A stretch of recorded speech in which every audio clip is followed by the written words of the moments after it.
Everyone, खमा गनीसा, welcome back to today's blog. तो आज है सैटरडे और अचानक से ही प्रोग्राम बन गया आज ही पियर जाने का। मैं जा रही हूँ राखी के हिसाब से। आज पर सैटरडे को क्यों जा रही है वो थोड़ा सा आगे जाके बताऊँ, क्योंकि अभी मैं लेट हो रही हूँ। बस तैयार हो गए हैं सब और निकल करके सुला दिया था ताकि गंदा ना हो। बस इसको सैंडल पहनाने, बाकी पूरा तैयार है। बैग मेरा तैयार है। ये आए थे हमें छोड़ने बस स्टॉप तक, क्योंकि आज उदयपुर का माहौल काफ़ी सोचा नहीं था उतना बिगड़ गया था। जो उदयपुर से उन्हें पता होगा कि यहाँ कोई चाकूबारी हो गई थी बच्चों के बीच में। बड़ों बड़ों का तो हमने सुना ही था, बट स्टूडेंट्स जो 10th में पढ़ते हैं वे बच्चे क्या ही उम्र होती है उनकी, 15 या 16 साल। इसी वजह से उदयपुर का माहौल जो राखी की वजह से अच्छा खासा था, वो सारा होता है ना। एक्चुअली शायद अभी यही सुना जा रहा है कि अभी उसको चोट लगी है, पेट में उसको कहीं लगी है, एडमिट है बच्चा, ठीक है अभी, यही सुना जा रहा है। बट उसकी वजह से लोगों में काफ़ी आक्रोश है। इस वजह से लोग इधर उधर तोड़ फोड़ वगैरह भी थोड़ी बहुत हुई। तो बस इस वजह से मैं आज सैटरडे को ही जा रही हूँ पीहर, ताकि मंडे या ट्यूसडे को स्कूल होगा तब मैं फिर से आ जाऊँगी। तो बस यहाँ बस में बैठने के बाद ये देख सकते हैं आप रक्षु का। और हाँ, जैसे कि होता है ना, कभी ये आए दिन का हो गया, कभी क्या कभी क्या कभी क्या। ये त्यौहार तो ऐसा आया ना, बीच में सुना था कोलकाता वाला कांड, उसके बाद अभी ये वाला उदयपुर में। इतनी छोटी छोटी सिटी में भी ऐसी ऐसी चीज़ें सुनी जाती है कि हमें लगता है ना लड़का सेफ है ना लड़की। कितना बोल्ड रहेगा बच्चा। अब 10th का बच्चा था, किसने सोचा कि वो पढ़ने गया है और वापस इस तरीके से उस हॉस्पिटल ले जाया जाएगा, इस तरीके से कांड हो जाएगा। इसलिए बी केयरफुल, हमेशा अपने बच्चों को भी थोड़ा सा एक्टिव रखें। कुछ भी थोड़ी बहुत भी अगर उन्हें ऐसा फील होता है किसी के प्रति, तो अलर्ट हो जाए, अपने पेरेंट्स को बताना चाहिए। एज ए पेरेंट्स वो हर छोटी क्रिएटिविटी स्कूल में जो भी होती है बच्चों को आप गाइड करें कि वो कुछ भी होता है तो एक बार एटलीस्ट स्कूल के टीचर्स को या अपने पेरेंट्स को ज़रूर बताएं, नहीं तो कोई बड़े भाई बहन को ज़रूर बताएं, ताकि हम उस प्रॉब्लम को सोल्व कर सकें। बस यहाँ यही प्रॉब्लम हो गई थी, उस बच्चे ने अपने पेरेंट्स को शायद नहीं बताया था, ऐसा कुछ सुना है मैंने, मुझे भी ज़्यादा नहीं पता है। बस क्योंकि अभी लेटेस्ट शाम को कल इवनिंग की प्रॉब्लम है, ये इवनिंग में ही आई थी न्यूज़। और आज बाकी मैं आराम से जाती, आज इवनिंग तक जाने वाली थी, बट वही है कि कहीं व्हीकल्स वगैरह बंद नहीं हो जाए, साधन जहाँ जाने का है, क्योंकि माहौल थोड़ा सही नहीं, इस वजह से ही मेरे को इन्होंने सुबह ही बिठा दिया है। और अभी भी हम आए तो पूरा मार्केट बंद था। जो राखी वाला माहौल है सैटरडे उदयपुर में, ये होता है कि राखी से 10 दिन पहले से ही माहौल बनता है कि हाँ राखी ये फेस्टिवल है, इस वजह से। बट आज का माहौल ऐसा था कि सारी दुकानें जो थी वो बंद थी, इस वजह से मैंने गोलू की भी कोई भी ड्रेस परचेज़ नहीं की, क्योंकि मुझे लगा था मैं ख़रीद लूँगी, बट ऐसा माहौल हो गया, उस वजह से पूरा मार्केट ही बंद करवा दिया। तो बस आज जैसे तैसे ये राखी निकल जाए, भगवान होप करे बच्चा सही हो जाए। और ये थी हमारे गांव की जो अच्छी सी हरी हरी ग्रीनरी दिख रही है, इसे देख के थोड़ा सा मन संतुष्ट। वास्तव में गांव ही होता है। बस ये था, देखो अब कितना सुंदर गांव है मेरा, सब तरफ जहाँ नज़र जाएगी वहाँ हरियाली ही हरियाली दिखेगी आपको। इतनी ठंडी, जो उदयपुर में इतनी गर्मी सी लगती रहती ना, उमस से हो रखी थी, पर यहाँ का इतना ठंडा वेदर था कि एक इतने स्ट्रेस लेके जा रहे थे हम पियर में कि ऐसा माहौल था। उसके बाद ये सब देखने के बाद थोड़ा स्ट्रेस फ्री हुआ है कि वास्तव में गांव के लोग काफ़ी खुश है कि अपनी छोटी सी जगह ही अपनी दुनिया बसाते हैं और करते हैं। और यहाँ देख सकते हैं आप रक्षु, इसकी मस्ती तो कभी कम ही नहीं होगी। पूरे बस में ये बिल्कुल भी नहीं सोया है, पूरे बस में इसकी मस्ती। और आप देख सकते हैं बस में इतनी भीड़ थी, बट हमें जगह मिल गई थी क्योंकि हम उदयपुर से ही बैठ गए थे। उसके बाद लोकल सवारियाँ चढ़ती रहती उतरती रहती है, और यहाँ रक्षु की मस्ती थी। मैंने थोड़ी थोड़ी कैप्चर की है इसकी, कि किस तरीके से हमारी उदयपुर से मेरी पियर तक की जर्नी बस में इस तरीके से रहती है। एक छोटे बच्चे को ट्रैवल करवाना, शायद मेरा आई होप मुझे 3 या 4 बार हुआ होगा कि मैं बस में रक्षु को लेके अकेले ट्रैवल कर रही हूँ। अकेले तो क्या, गोलू मेरे सपोर्ट में काफ़ी है कि मैं थोड़ी देर में संभालती हूँ, थोड़ी देर वो, पर इसका ध्यान बहुत रखना पड़ता है, टिकता नहीं है बिल्कुल भी। इसे जैसे जैसे हमने समझा के बिठा रखा है।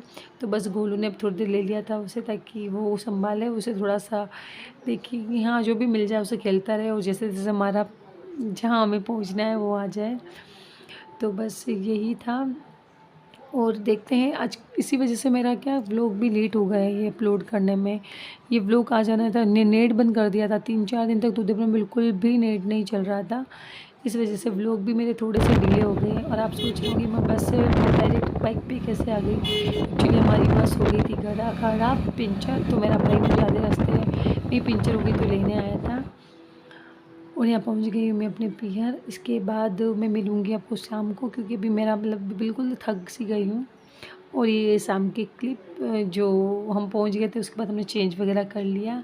और इसके थे मामोसा रख चुके, जो एक किटी लाए थे, किट जो बिल्ली होती है उसे, ताकि बच्चे इसमें इन्वॉल्व हो, थोड़ा प्यार कर, क्योंकि काटती वगैरह नहीं है। ये पाली हुई तो नहीं है, अपनी पाली हुई नहीं, कोई और के घर में रहती, बट आती जाती रहती है। तो इसे इसकी मामोसा ने पकड़ ली थी ताकि वो रक्षु से प्यार करे, उसे देखे। पर आज वो फर्स्ट टाइम था ना, तो थोड़ा सा डर रहा था इससे, उसे गोदी नहीं ले रहा था। मतलब बाकी धीरे धीरे देखते हैं कैसा क्या रहता है। बाकी अभी तो इसका यही था कि दूर से उसे देख रहा था, और सब बच्चे उसको, मतलब वो बच्चों से डर रही थी, बच्चे उससे डर रहे थे, ये सीन था। क्योंकि वो भी एक छोटी सी बिल्ली थी, तो वो बस देख रही थी कि सब बैठ गई है। और नीलू मौसी की गोदी में जाओ। क्या रक्षु, क्या दूध चाहिए? दूध चाहिए इसके? दूध लाओ, बिल्ली दूध लाओ। नहीं है, तू जा इधर आ, चाहिए उसको दूध चाहिए कि मामा फिर ले इधर आजा, इसको भी डांटता। नहीं चलो मन्नी सा रुला दिया था बच्चे को। आप लेके आए क्या? खा दो, खा दो। बिल्ली दूध लाओ इसके, बोल हाचिल दूध लाओ हाचिल।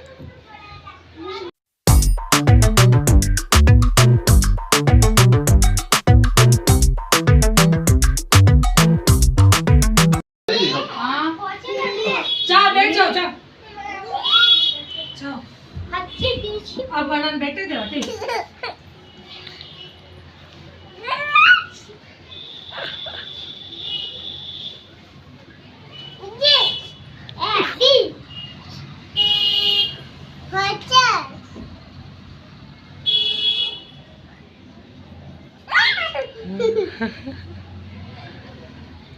टिंकू थोड़ा साइड नोज का इसकी नोज ले लो। और ये था नेक्स्ट डे मॉर्निंग, जब मैं आई थी मायके, उसके दूसरे दिन जब सुबह उठे तब यहाँ का वेदर इस तरीके से था। आप देख सकते हैं इस तरफ फोगी मतलब कुछ भी नहीं दिख रहा था जब मैं उठी थी ना। उसके बाद मैंने कैमरा लिया था हाथ में, चलो इतना अच्छा वेदर है कैप्चर कर लेते हैं। आई होप आपको कैमरा में दिख रहा है, नहीं दिख रहा है। बाकी पूरे जो बादल थे ना पूरे नीचे थे, सुबह का वेदर ये था। विदिन हाफ या 1 आवर्स में इतनी तेज़ धूप थी, पता नहीं चल रहा था कि सुबह इस तरीके से यहाँ मौसम था। मतलब दूर के जो पेड़ पौधे थे वो भी नहीं दिख रहे थे ना, घर दिख रहा था। इस तरीके से यहाँ का इतना प्यारा सुंदर लग रहा था। सुबह का जो सुबह होती है गाँव के वास्तव में लगता है ना, बिल्कुल ताज़ी हवा, ठंडी ठंडी कोयल मोर की आवाज़। उसके बाद उठे, चाय वगैरह पी ली हमने, नाश्ता वगैरह हो गया था। बच्चों को नहीं लाना, उससे पहले आ गई थी हमारे घर में फिर से ये बिल्ली। इस बिल्ली के आने से हमारे घर में जो बच्चे हैं ना, इस बिल्ली के आगे पीछे ही लगे रहते हैं। और आज रक्षु थोड़ा घुल मिल गया इस बिल्ली से। कल तो थोड़ा डर रहा था, उसे गोदी नहीं ले रहा था, बस दूर दूर से ही खेल रहा था। आज उसकी दोस्ती हो गई थी इस बिल्ली से, तो बस उस बिल्ली के साथ ही ये सारे बच्चे लोग इसके साथ टाइम स्पेंड कर रहे हैं, ताकि हमारा घर का, क्योंकि एक्चुअली पियर में ऐसा होता है ना, आई होप आपके भी होता होगा, जब ज़्यादा लोग होते हैं तो काम भी थोड़ा बढ़ जाता है, तो हम सब मिलके ही करते हैं। तो एक जना ऐसा भी होना चाहिए जो बच्चों का ध्यान रखे, क्योंकि बच्चे भी सबके होते हैं, सब सिस्टर्स के हैं, तो छोटे छोटे ये सबका ध्यान रखना पड़ता है। तो एक ऐसा हो, 2 काम कर रहे थे, एक इन बच्चों का ध्यान रखें, इस तरीके से अभी मैं इन लोगों के पास थी। बाकी मेरी सिस्टर है जो बच्चों को नहला रही, 1-2 को ऊपर, बाकी 1-2 बच्चे नीचे हैं। इस तरीके से मैंने इनको बिठा रखा और बिज़ी कर रखा था इस बिल्ली में, ताकि बच्चे एक जगह बैठे रहें और आराम से फिर वो नहा फिर इनको भी नहाने भेज दें। और बस कल राखी ही है, अब बस इसके बाद जो भी व्लॉग आएगा मेरा राखी का ही आएगा, क्योंकि ये नेट बंद होने की वजह से जो भी व्लॉग थे मैं डिले हो गए थे, उन्हें मैं एक एक करके पोस्ट कर रही हूँ। तो और बस इसी तरीके से पियर का जो भी था मेरा छोटा मोटा व्लॉग मैंने आप लोगों के साथ शेयर किया। आई होप आपको अच्छा लगा होगा।